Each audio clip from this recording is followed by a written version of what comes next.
Hi everyone, welcome back to the History of Football channel.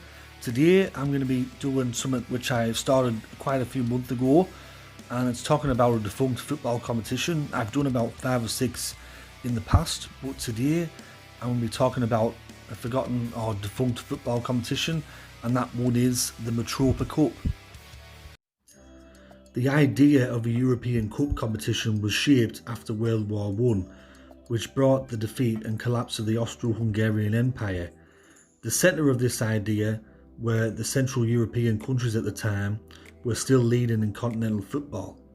In the early 1920s, they introduced professional leagues, the first continental countries to do so. Austria started in 1924, followed by Czechoslovakia in 1925 and Hungary in 1926. In order to strengthen the dominance of these countries in European football and to financially support the professional clubs, the introduction of the Mitropa Cup was decided at a meeting in Venice on the 17th of July 1926 by the head of Austrian Football Association, Hugo Meisel. Initially 2 teams each from Austria-Hungary, Czechoslovakia and Yugoslavia entered, competing in a knockout competition.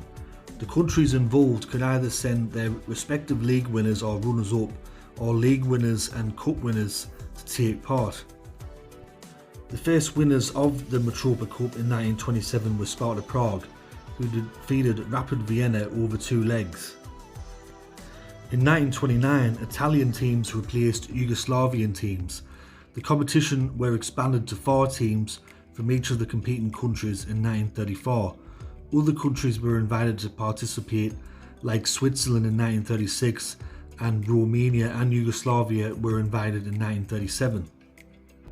The level of the competing nations was also shown by the national teams as well, with Italy winning 2 World Cups in 1934 and 1938, Czechoslovakia making the 1934 World Cup final, and Hungary making the 1938 World Cup final. Due to the Second World War, the Mitropa Cup was not played between 1940 to 1950. It were briefly revived in 1951 when it were renamed the Zentropa Cup, but then this changed back to the Mitropa Cup. In 1958, the name of the tournament was again changed to the Danube Cup, however this only lasted 1 season as well.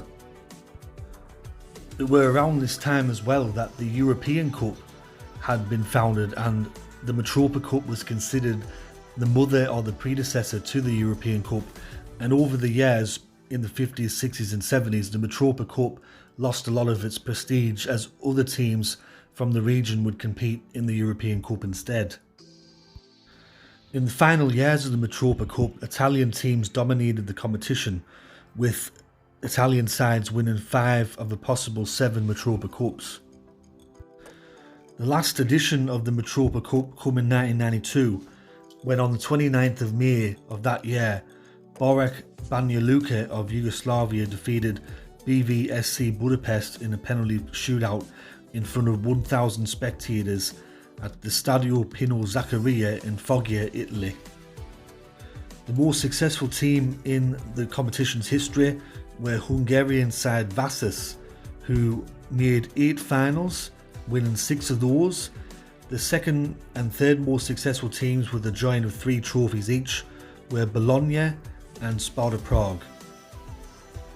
In 1989, there was 1 Mitropa Super Cup played between Baník Ostrava of Czechoslovakia and Pisa of Italy, with Baník Ostrava winning 4-3 after extra time in a 2-legged final.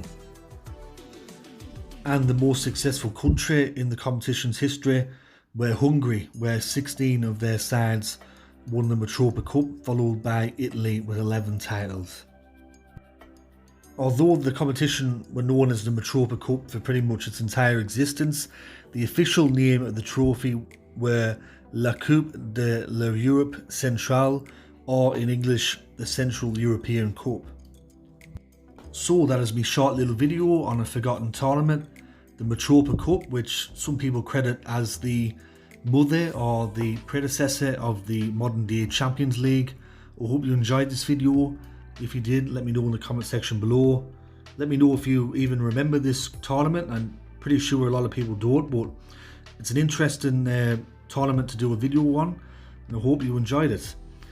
Anyways, this is History of Football. I've got plenty more videos coming out very shortly, so stay tuned. But thanks once again for watching this video, and I'll catch you all later in the next one.